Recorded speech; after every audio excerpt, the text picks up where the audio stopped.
Meyer dedicates the largest section of his book to the longsword. Also known as a hand-and-a-half sword or bastard sword, the longsword was primarily a two-handed weapon.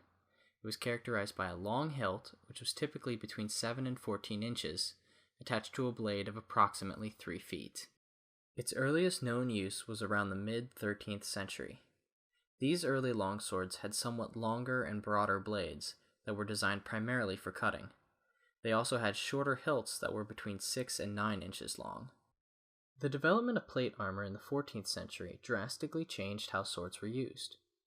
Thrusts that targeted gaps in an opponent's armor became the most popular mode of attack. As a result, swords made after the 14th century tended to have thinner blades. It is during this period in history that the longsword became the weapon of choice for medieval knights. It proved excellent for both cutting and thrusting. It was also light enough that mounted knights could wield the weapon with one hand.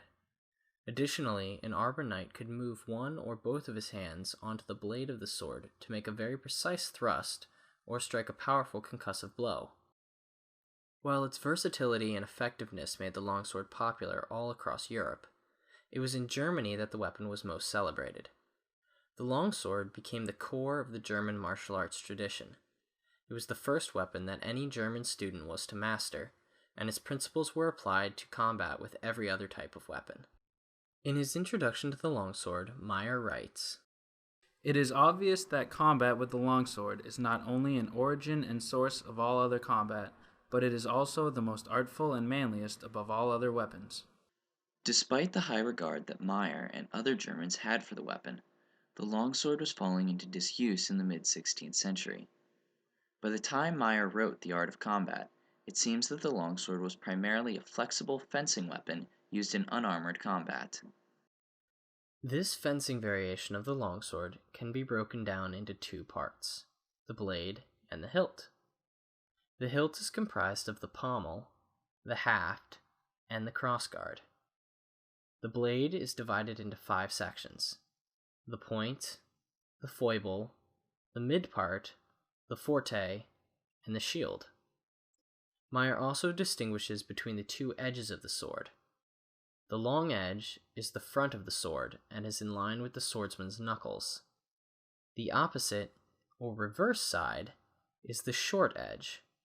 Similarly, Meyer divides the opponent into 2 main target areas, the body and the head, each of which is subdivided into high, low, left, and right quadrants. In Meyer's system, combat occurs in 3 distinct stages. First, there is what Meyer calls the onset. This is the initial cut that one swordsman makes from a guard at his opponent. The second stage is called the handwork. It consists of the cuts, parries, and devices used by both combatants following the initial stroke. Lastly, as the engagement becomes too chaotic for the swordsman to control, either or both combatants will withdraw. These 3 stages repeat until combat is ended. There are 12 guards in Meyer's longsword system, 4 of which he names chief guards. These are Ox Guard, Plow Guard, High Guard, and Fool. Ox Guard protects from cuts aimed at the head. It is executed with the hilt held beside and slightly above the head, and the blade angled slightly downward to point at the opponent's face. This can be executed with the sword on the right side of the head with the right foot back, or the left side of the head with the left foot back. Plow Guard protects the body. It is executed with the hilt held low inside the forward knee with the blade directed towards the opponent's face. This guard can be executed with either the left or the right foot forward. High Guard is not so much a guard as the initial position of the high cut. It is executed with the hilt held above the swordsman's head and the blade angled back at roughly 45 degrees. Fool Guard represents the final position of the high cut. The sword is held out in front of the swordsman with the point directed at the ground. Both high and fool guards can be executed with either the left or the right foot forward. The remaining secondary guards are as follows: long point, iron gate, crossed guard, side guard, wrath guard, change guard, middle guard, hanging point, key, and unicorn. The high cut, or vertical cut, is delivered by cutting downwards at your opponent's head with the long edge. The wrath cut is delivered by cutting downwards with the long edge, from either right to left or left to right. The cut should end with the hilt held by the swordsman's hip, so that the blade points downward and extends out at a 90-degree angle. This position is known as change guard. The thwart cut is delivered with the hands pointing upwards and the thumb on the underside of the shield. The hilt is held slightly above the head, and the blade angles downward to strike the opponent's head. It can be delivered with the short edge from the swordsman's right side with uncrossed hands, or with the long edge from the swordsman's left side with crossed hands. This is generally used as a countercut against a strike targeting the head. It is one of the most common cuts in Meyer's system. Similar to the thwart cut, the crooked cut is also executed by crossing or uncrossing one's hands. It is a countercut that can be aimed either at the opponent's sword to deflect an incoming strike, or at their hands. With the sword held out in front, the swordsman steps out to the right or the left, crossing or uncrossing his hands, in order to bring the sword around in a circle perpendicular to the line of encounter. This deflects the opponent's blade and leaves him open for attack. The squinter cut is a variation of the high cut, executed with the short edge. It is delivered at the opponent's head with the hilt held next to the swordsman's head, on the opposite side of the lead foot. After the initial cut is delivered in the onset, the handwork begins. This is a series of cuts and parries executed by both combatants, attempting to gain the upper hand. Meyer includes a large number of techniques and devices that can be used in the handwork. Some of the more useful and interesting of these are slicing, striking around, slinging, doubling, winding, and hanging. The swordsman in white attacks, and the swordsman in black binds against it.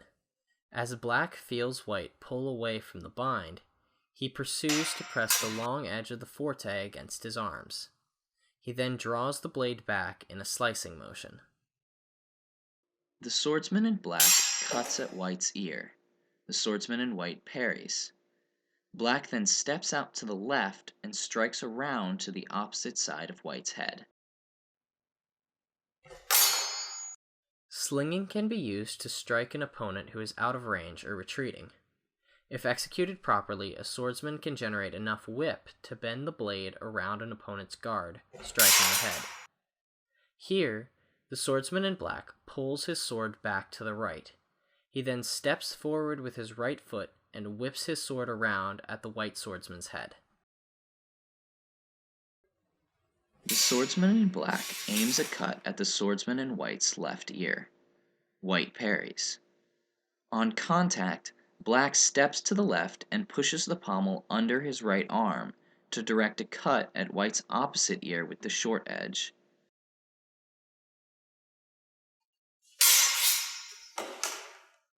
Black directs a cut at white's head. White parries.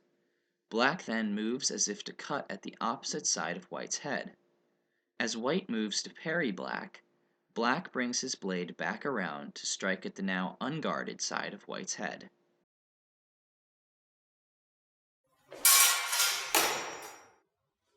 The swordsman in white delivers a wrath cut at the head of the swordsman in black. Black lifts the hilt of the sword over his head with his thumb on the shield, catching the cut on the flat of his blade. This is known as a hanging parry. From here, black winds in to direct a cut with the short edge against white's right ear. After a few exchanges, it will be necessary for either or both combatants to withdraw. It is important when withdrawing to cut as you do so to prevent your opponent from pressing you. Here, both combatants take 2 withdrawal steps, cutting with each. The following is a drill that simulates all 3 elements. The swordsman in white steps forward and delivers a high cut to the swordsman in black's head. This is the onset. The swordsman in black steps out to the right and parries with a thwart cut at White's left ear using the long edge.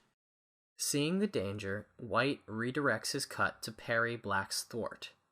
Black then steps out to the left, redirecting his thwart cut towards White's right ear using the short edge. White brings his sword across his body to parry Black's second thwart. Black unwinds and extends his hands to place the short edge of his forte against the short edge of White's mid part. Black then pulls back on White's sword, forcing it down and to the right. This is a technique called wrenching. Black executes a squinter cut at White's right ear. White parries Black's cut. Both combatants now withdraw. Each take 2 steps backwards, cutting with each step. Altogether, it looks like this.